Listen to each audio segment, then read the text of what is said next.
சுகாதாரமான நாட்டு பசுக்களிடமிருந்து பெறப்பட்ட தமிழ்பால். பதப்பொருட்கள் இல்லாதது, கலப்படம் இல்லாதது. தமிழ்பால். நன்மை முழுமை. இஸ்ரேல் ராணுவம் குண்டுகளை வேஸ்ட் பண்ணக்கூடாதுன்னு நினைக்கிறாங்க போல இருக்கு.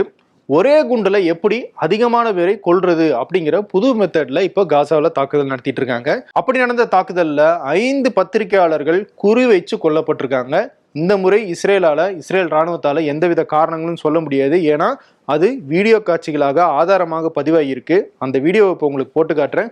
கொஞ்சம் சங்கடம் தரக்கூடிய வீடியோவாக தான் இருக்கும். கொஞ்சம் மனசை திடப்படுத்திட்டு பாருங்க.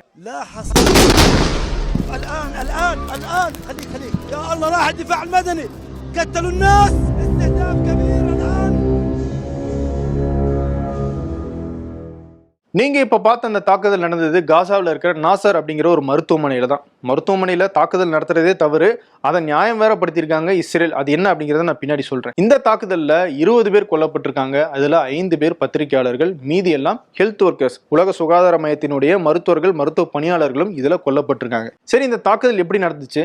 இது குறிவைத்து நடத்தப்பட்ட தாக்குதலா அப்படிங்கிற அந்த கேள்விக்கு வருவோம். இதை ஏன் நான் குறிவச்சு நடத்தப்பட்ட தாக்குதல் அப்படின்னு சொல்றேன்னா, இந்த தாக்குதல் நடந்த விதம் அப்படி. இப்போ நீங்க அந்த வீடியோல பார்த்தது இரண்டாவதாக நடந்த தாக்குதல். அப்போ முதலாவதாக ஒரு தாக்குதல் நடந்திருக்கு. அது ஆகஸ்ட் 25ஆம் தேதி காலை 10 மணிக்கு நடந்திருக்கு. அந்த தாக்குதல்ல ஒருத்தர் கொல்லப்பட்டிருக்காரு. அவரும் ஒரு பத்திரிகையாளர். அவருடைய பேர் ஹுசம் அல் மௌசரி. இவர் ராய்ட்டர்ஸ் செய்தி நிறுவனத்துக்காக சர்வதேச பத்திரிகையாளராக காசாவில் வேலை பார்த்துட்டு இருந்திருக்காரு. இவர் மேல ட்ரோன் மூலமாக காலையில 10 மணிக்கு தாக்குதல் நடந்திருக்கு. அந்த நாசர் அப்படிங்கிற அந்த மருத்துவமனையினுடைய படிக்கட்டுகள்ல, எமர்ஜென்சி வார்டுக்கு போற அந்த படிக்கட்டுகள்ல அவர் நின்றுட்டு இருக்கும்போது அந்த இடத்துல தாக்குதல் நடந்திருக்கு. அதுல அவர் கொல்லப்பட்டிருக்காரு. இந்த தாக்குதல் நடந்து முடிஞ்ச உடனே அங்க இருக்கிற மருத்துவ பணியாளர்கள் எல்லாம் அவருக்கு என்ன ஆச்சு அப்படின்னு சொல்லி அந்த இடத்துக்கு போய் பாக்குறாங்க. பத்திரிகையாளர்களும் உடனடியாக அந்த இடத்துக்கு போறாங்க. என்ன நடந்துச்சுன்னு போட்டோ எடுக்கிறாங்க, செய்தி சேகரிக்க ஆரம்பிக்கிறாங்க.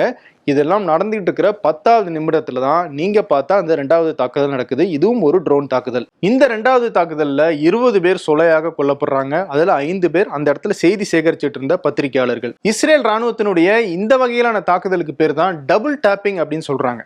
அதாவது முதல்ல ஒரு தாக்குதல் நடத்தி ஒருத்தரை கொல்றது, அந்த இடத்துக்கு என்ன ஆச்சு அப்படின்னு சொல்லி பாக்குறதுக்காக எல்லாரும் கூடுவாங்க இல்லையா? அப்போ கூடி இருக்கும்போது 2வதாக அந்த தாக்குதல் நடத்துறது. ஆக மொத்தம் 2 குண்டுகள்ல கொத்து கொத்தாக உயிர்களை பறிக்க முடியும் அப்படிங்கிறதுக்கு பேரு தான் டபுள் டேப்பிங் மெத்தட் அப்படின்னு சொல்றாங்க. ஒரு பக்கம் இது திட்டமிட்ட தாக்குதல் அப்படிங்கிற குற்றச்சாட்டை உலக நாடுகள் எல்லாருமே வைக்கிறாங்க. ஆனா இன்னொரு பக்கம் இஸ்ரேலினுடைய பிரதமர் பெஞ்சமின் நெத்தன்யாஹூ என்ன சொல்றாரு? இல்ல, இது ஒரு தெரியாமல் நடந்த டிசாஸ்டர், டிராஜிக் மிஷாப். இது எப்படி நடந்துச்சு அப்படிங்கிறத நாங்களே விசாரிக்கிறோம். இது வருந்தத்தக்க ஒரு செயல் அப்படின்னு சொல்லி வருத்தமா பேசியிருக்காரு. ஆனால் நிச்சயமாக இது குறிவைத்து நடத்தப்பட்ட தாக்குதல் தான் அப்படிங்கிறதுக்கு ஆதாரமே அந்த வீடியோவிலே இருக்கு. முதல் தாக்குதல் நடந்ததுக்கு பிறகு அங்க என்ன நடந்துச்சு அப்படின்னு சொல்லி பிரஸ்ல இருக்கிற எல்லாரும் போய் அங்க செய்தி சேகரிக்கிறாங்க. அப்படி செய்தி சேகரிக்கிறவங்க தங்களுடைய உடல்ல பிரஸ் அப்படின்னு சொல்லப்படுற அந்த வெஸ்ட்டை போட்டிருக்காங்க. நல்லா தெரியுது அதுல பிரஸ் அப்படின்னு சொல்லிட்டு. அப்படி இருந்தும் அவங்க 2வது தாக்குதலை நடத்திருக்காங்க அப்படின்னா இது குறிவைத்து நடத்தப்பட்ட தாக்குதல் இல்லாம வேற என்ன? சர்வதேச விதிகளின்படி இந்த மாதிரியான போர் சமயத்துல செய்தி சேகரிக்கிற பத்திரிகையாளர்கள் மேல தாக்குதல் நடத்தக்கூடாது அப்படிங்கிறது ஒரு முக்கியமான விதி. அந்த விதிமுறையை மீறி குறி வச்சு அந்த பத்திரிகையாளர்களை தாக்கி கொண்டிருக்காங்க. சர்வதேச பத்திரிகைகளினுடைய பத்திரிகையாளர்களை காசாவுக்குள்ள இப்போதைக்கு இஸ்ரேல் ராணுவம் அனுமதிக்கிறது கிடையாது. அதனால பிபிசி, ராய்ட்டர்ஸ், அசோசியேட்டட் பிரஸ் போன்ற பல்வேறு சர்வதேச ஊடகங்கள் காசாவில் இருக்கிற பத்திரிகையாளர்கள் கிட்ட இருந்து தான் ஃப்ரீலான்ஸா செய்திகள் வாங்கிட்டு இருக்காங்க. சில ஊடகங்கள் காசாவில் இருக்கிற பத்திரிகையாளர்களை தங்களுடைய நிறுவனத்தின் ஊழியர்களாகவும் எடுத்திருக்காங்க. அவங்க கிட்ட இருந்து தான் இந்த தகவல்கள் எல்லாம் வெளி உலகத்துக்கு வந்துகிட்டு இருக்கு. குறிப்பா இந்த நாசர் ஹாஸ்பிட்டல் இருக்கு இல்லையா, அங்கதான் இவங்க அந்த தகவலை தெரிவிக்கிறதுக்கான அந்த இன்டர்நெட் கிடைக்குது. அதனால மற்ற இடங்கள்ல போட்டோஸோ செய்திகளையோ சேகரிச்சுட்டு இந்த பத்திரிகையாளர்கள் எல்லாருமே நாசர் ஹாஸ்பிட்டலுக்கு வந்துதான் அந்த தகவல்களை தங்களுடைய நிறுவனங்களுக்கு அனுப்புறாங்க. இதை தொடர்ந்து கவனிச்சுட்டு இருந்த இஸ்ரேலினுடைய ராணுவம் இந்த பத்திரிகையாளர்கள் ஆகஸ்ட் 25ஆம் தேதி அப்படி செய்தி சேகரிச்சுட்டு வந்த போது நாசர் ஹாஸ்பிட்டல் இருக்கும்போது இந்த தாக்குதலை நடத்தி அதுல 5 பேரை கொண்டிருக்காங்க. இப்போ சொல்லுங்க, இது திட்டமிட்டு நடத்தப்பட்ட தாக்குதலா இல்ல தெரியாம நடந்த தவறா? சரி, பத்திரிகையாளர்களை குறி வச்சு தாக்கி கொல்லணும் அப்படிங்கிற தேவை இஸ்ரேலுக்கு என்ன இருக்கு அப்படிங்கிற அந்த விஷயத்துக்கு நான் பின்னாடி வரேன். அதுக்கு முன்னாடி இந்த தாக்குதல்ல உயிரிழந்த பத்திரிகையாளர்களுடைய உருக்கமான கதையை பத்தி நம்ம இங்க பாத்திரலாம். காசாவில் ஒரு சில பெண் பத்திரிகையாளர்கள் தான் இருக்காங்க. அதுல மரியம் டக்காவும் ஒருத்தங்க. அவங்களும் இந்த தாக்குதல்ல கொல்லப்பட்டிருக்காங்க. 33 வயதான அவங்களுக்கு திருமணம் ஆகியிருக்கு. ஒரு சின்ன பையன் இருக்காரு. அவர் இந்த போர் சூழல்ல இருக்க வேணாம் அப்படிங்கறதுனால தன்னுடைய அப்பாவோட ஐக்கிய அரபு அமீரகத்துல இருக்கார். அவங்களோட மரியம் டக்காவுக்கும் ஐக்கிய அரபு அமீரகத்துக்கு போறதுக்கான வாய்ப்பு இருந்திருக்கு. ஆனா என்னுடைய மண், என்னுடைய மக்கள் இப்படி கஷ்டப்படும் போது அவங்கள கஷ்டத்துல இருந்து மீட்டெடுக்கிறதுக்காக, உண்மைகளை உலகத்துக்கு சொல்றதுக்காக செய்திக்காக நான் காசாவில் தான் இருப்பேன் அப்படின்னு சொல்லி காசாவிலே இருந்து அசோசியேட்டட் பிரஸ் அப்படிங்கிற சர்வதேச ஊடகத்துக்கு போட்டோகிராஃபராகவும் ரிப்போர்ட்டராகவும் இருந்து செயல்பட்டிருக்காங்க. என்னைக்கா ஒரு நாள் தான் கொல்லப்படுவேன் அப்படிங்கிறது மரியம் டக்காவுக்கு நல்லாவே தெரிஞ்சிருக்கு. அதனால தான் தன்னுடைய மகனுக்கு ஒரு கடிதத்தை இறக்குறதுக்கு முன்னாடி எழுதி வச்சிருக்காங்க. அந்த கடிதத்துல அம்மாவை என்னைக்குமே மறந்துடாத, நாளைக்கு உனக்கு ஒரு குழந்தை பிறந்து அது பெண் குழந்தையாக இருந்துச்சுன்னா அந்த குழந்தைக்கு என்னுடைய பெயரை வை அப்படின்னு சொல்லி ரொம்பவே உருக்கமாக ஒரு கடிதத்தை எழுதியிருக்காங்க. இப்போ அந்த கடிதம் அவருடைய மகன் கைக்கு போயிருக்கு. அடுத்தது முகமது சலாமா அப்படிங்கிற ஒரு புகைப்பட நிருபர். அவர் அல் ஜசீரா அப்படிங்கிற நிறுவனத்துக்கும் மிடில் ஈஸ்ட் ஐ அப்படிங்கிற நிறுவனத்துக்கும் ஃப்ரீலான்ஸ் பத்திரிகையாளராக செயல்பட்டு இருக்காரு. இவரும் காசாவில் இன்னொரு பெண் பத்திரிகையாளராக இருக்கிற ஹலா ஹசாஃபூர் அப்படிங்கிறவங்களும் லவ் பண்ணியிருக்காங்க. இந்த போர் ஒருவேளை நின்னா சீஸ்ஃபயர் அப்படிங்கிறது அறிவிக்கப்பட்டால் நம்ம திருமணம் செஞ்சுக்கலாம் அப்படின்னு சொல்லி அவங்க பேசி வச்சிருந்திருக்காங்க.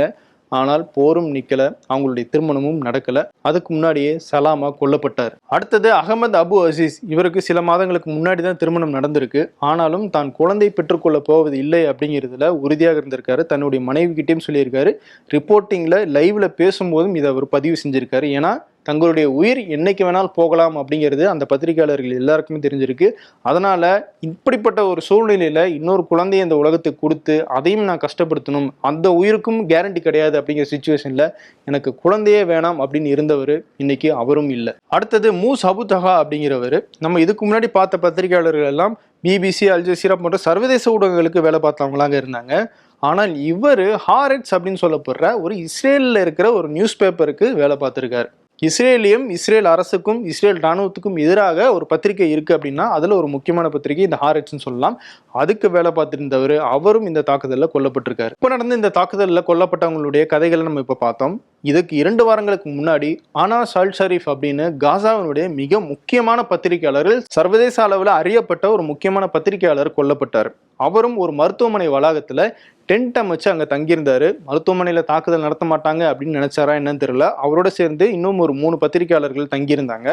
நைட்டு அந்த டென்ட்டின் மேல இஸ்ரேலினுடைய ராணுவம் தாக்குதல் நடத்தி அதுல அந்த 4 பேரும் கொல்லப்பட்டாங்க. குறிப்பா இது அனாஸ் அல் ஷரீஃபை குறி வச்சு நடத்தின தாக்குதல் அப்படிங்கிறது சர்வதேச அளவுல எழுந்த கண்டனமாக இருக்கு. ஏன்னா அனாஸ் அல் ஷரீஃப் இஸ்ரேல் காசா மேல தாக்குதல் நடத்த தொடங்கினதுல இருந்து அவ்வளவு தகவலை சர்வதேச ஊடகங்களுக்கு கொடுத்துட்டு இருக்காரு.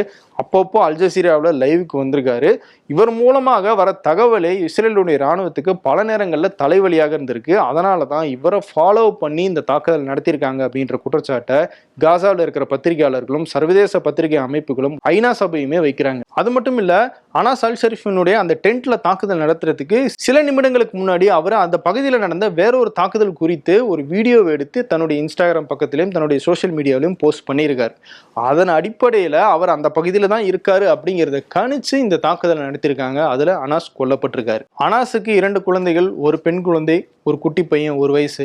அந்த பெண் குழந்தை இதுக்கு முன்னாடி ஒரு கேஷுவலான ஒரு வீடியோவில் இன்டர்வியூவில் அவங்க பேசியிருப்பாங்க. என்ன ஆகணும் அப்படின்னு அந்த பொண்ணுகிட்ட அனாஸ் கேட்பாரு. உங்களை மாதிரி நானும் ஒரு பத்திரிகையாளர் ஆகணும், நீ காசாவில இருந்து வெளியே போயிரியா அப்படின்னு உங்களை மாதிரி நானும் ஒரு பத்திரிகையாளர் ஆகணும்னு அந்த குட்டி பொண்ணு சொல்றாங்க. நீ காசாவில இருந்து வெளியே போயிடுறியா, இங்க பிரச்சனையா இருக்கே அப்படின்னு கேட்கிறாரு. இல்ல, காசால தான் இருப்பேன், ஏன்னா இதுதான் என்னுடைய வீடு அப்படின்னு சொல்லி அந்த பொண்ணு, விவரம் தெரியாத அந்த குட்டி பொண்ணு பேசுற அந்த வீடியோ ரொம்பவே உருக்கமான ஒரு வீடியோவாக இருக்கும். ஸோ அப்படிப்பட்ட ஒரு பத்திரிகையாளர், அவருடைய அழகான குழந்தைகள், அழகான குடும்பம், இது எல்லாத்தையுமே இஸ்ரேலுடைய ராணுவத்தினர் குறி வச்சு அழிச்சுக்கிட்டு இருக்காங்க. ஆனா இஸ்ரேல் என்ன சொன்னாங்க, அனாஸ் ஹமாஸை சேர்ந்தவர், ஹமாஸுக்காக டெரரிஸ்ட் ஆக்டிவிட்டீஸ்ல அவர் ஈடுபடுறாரு அப்படிங்கிற குற்றச்சாட்டை அவருடைய கொலைக்கு பின்னாடி சொன்னாங்க. ஆனால் உண்மை என்ன அப்படின்னு அவருடைய சோஷியல் மீடியாவில் போய் பார்க்கும்போது அனாஸ் ஹமாஸையே கிரிட்டிசைஸ் பண்ணியிருக்காரு. ஹமாஸினுடைய நடவடிக்கை தப்பு அப்படிங்கிற மாதிரியான கருத்துக்களை எல்லாம் சமீபத்தில் கூட அவர் பதிவு பண்ணியிருக்காரு. அப்படிப்பட்ட ஒருத்தர் எப்படி ஹமாஸுக்காக செயல்பட முடியும் அப்படிங்கிற கேள்வியை அல் ஜசீரா நிறுவனமும் எழுப்புறாங்க. இப்படி 5 பேர் இல்லை, 10 பேர் இல்லை, 190 பத்திரிகையாளர்கள் கடந்த 2.5 ஆண்டுகள்ல காசால மட்டும் கொல்லப்பட்டிருக்காங்க. அப்போ இதெல்லாம் குறிவச்சு நடத்தப்பட்ட தாக்குதல் அல்லாம வேற என்ன? சரி, ஏன் குறிவச்சு தாக்குதல் நடத்துறாங்க அப்படிங்கிற அந்த விஷயத்துக்கு வருவோம். ஒரே ஒரு காரணம் தான், இஸ்ரேலுக்கு காசாவில இருந்து உண்மை உலக நாடுகளுக்கு போகக்கூடாது.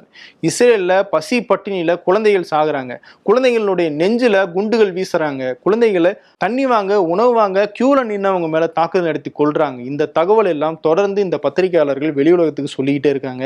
அதுல இருந்து இஸ்ரேலுக்கு அழுத்தம் வந்துகிட்டே இருக்கு. அந்த அழுத்தம் வரக்கூடாது அப்படின்னா காசாவில இருந்து இந்த குரல்கள் வெளியே போகக்கூடாது, இந்த உண்மை வெளியுலகத்துக்கு தெரியக்கூடாது. அந்த உண்மையை மறைக்கணும்னா இந்த பத்திரிகையாளர்களை கொல்லணும் அப்படிங்கிறது தான் இஸ்ரேலுக்கும் இஸ்ரேலினுடைய இராணுவத்துக்கும் இருக்கிற பக்காவான திட்டம். அதை தான் அவங்க செயல்படுத்திக்கிட்டு இருக்காங்க. ஆனா நீங்க எத்தனை பேரை கொன்னாலும் உண்மை வெளியே வந்தே தீரும் அப்படின்னு சொல்லி காசாவில் இருக்கிற பத்திரிகையாளர்கள் எல்லாம் தீவிரமாக இவ்வளவு அச்சுறுத்தல் இருந்தும் பயந்து ஓடாம அந்த இடத்துல நின்று தங்களுடைய பணியை சீரும் சிறப்புமா செஞ்சுக்கிட்டு இருக்காங்க. அதை தாண்டி காசாவில் இருக்கிற மக்களுமே தங்களுக்கு நடக்கிற துயரத்தையும் அங்க என்ன நடக்குது அப்படிங்கிற விவரத்தையும் சோசியல் மீடியா மூலமாக கொஞ்சம் கொஞ்சமாக பரப்ப ஆரம்பிச்சிருக்காங்க. ஸோ இஸ்ரேல் என்ன மாதிரியான நடவடிக்கை எடுத்து அவங்களை எல்லாம் ஒடுக்கணும்னு நினைச்சாலும் உண்மை வெளியே வந்துகிட்டே தான் இருக்கு. இதுல என்ன வேடிக்கைன்னா, பிரிட்டன், ஜெர்மனி, பிரான்ஸ் போன்ற முக்கியமான நாடுகள், ஐநா சபை போன்ற எல்லாருமே நாசர் ஹாஸ்பிட்டல் நடந்த அந்த தாக்குதலுக்கு கண்டனம் தெரிவிக்கிறாங்க. ஆனால் இதுவரைக்கும் இஸ்ரேல் மேல ஒரு தடையோ இல்ல அவங்களுடைய தாக்குதலை நிறுத்துறதுக்கான வலுவான ஸ்டெப்பையோ எந்த நாடுகளுமே எடுத்து வைக்கல. அமெரிக்க அதிபர் டொனால்ட் ட்ரம்ப் கிட்ட இதை பத்தி கேட்டதுக்கு இது எப்போ நடந்துச்சு அப்படின்னு கேட்கிறாரு. கேட்டுட்டு இதெல்லாம் நிக்கணும் தான் நான் நினைக்கிறேன் அப்படின்ட்டு அந்த விஷயத்தை கடந்து போயிடுறாரு. ஆனால் இதுவே ரஷ்யா உக்ரைன் பிரச்சனை அப்படின்னு வரும்போது, உக்ரைன்ல ரத்தம் சிந்தப்படுது, அங்க உயிர்கள் போய்கிட்டு இருக்கு, இது எப்படியா தடுத்து நிறுத்தணும் அப்படின்னு சொல்லி ரஷ்யாவுக்கு அழுத்தம் கொடுக்கணுன்றாங்க. ரஷ்யா மேல தடைகளை விதிக்கிறாங்க.